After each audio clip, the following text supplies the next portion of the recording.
ولي waxaa ku guda jirnaa tabintii siyaaradii 41aad ee Allah u naxariistay Sheekh Daawud Sheekh Xuseen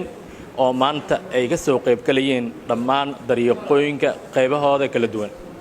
waxaana iminka soo gaaray hoteelka dariiqada Axmadiya gaar ahaan Raxmaaniya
soo dhawaynta kadib goobta waxa ka hadlay Sheekh Cabdixakiin Cali Xuseen oo ku hadlay afka dariiqada Axmadiya gaar ahaan Raxmaaniya alxamdulillaahi rabbil caalamiin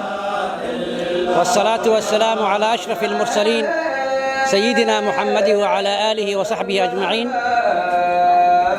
maanta halkan waxaan u nimiday inaan ka qayb galno ziyaaradii walaalkeen Sheekh Daawud Sheekh Xuseen Sheekh Maxamed oo xaqiiqatan ahaa nin caalim weyn inkastoo asoo da'diisu ay yartahay oo xijaabtay haddana nin weyn oo caalim weyn ahay ilaahay ha u naxariisto wax lala yaabana ma ahayn maxaa yeelay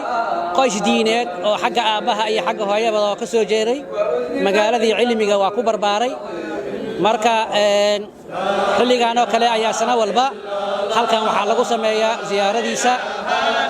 ilaahay ajri xasanaad ha ka siiyo inta abaabushay ziyaaradan weyn oo ay ka soo qayb galeen dhammaan dariiqooyinka kala duwan oo lagu xasuusanayo sheekhaas da'da yaraa oo caalimka ahaa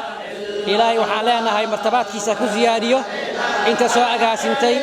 oo muruq iyo maal ku bixisana waxaan leenahay ilaahay ajr iyo xasana ha ka siiyo waa sida la rabo dadka culimada in la xasuusto mar walba yacni la ziyaarto maxaa yeelay waxay ku sifoobeen shayga ugu qiimaha badan oo qof ku sifooba oo maxuu yahay oo cilmiga ah waa ogtiin ummadan ilaa waqtiga nabigeena dad badanaa soo maray dad maal lahaa soo maray dad mansab lahaa soo maray laakiin haddana culamaa'u diinka ayaa magacooda baaqi ah ilaa yawmidiin ayagoo magacooda baaqi noqon doona ziyaaradan ilaahay waxaan leenahay qabuul ha ka dhigo inta ka soo qayb gashayna ilaahay dambiyadooda ha dhaafo saadaam cabdulla siyaad shabakatul mutaxaabuuna fillaah magaalada muqdisho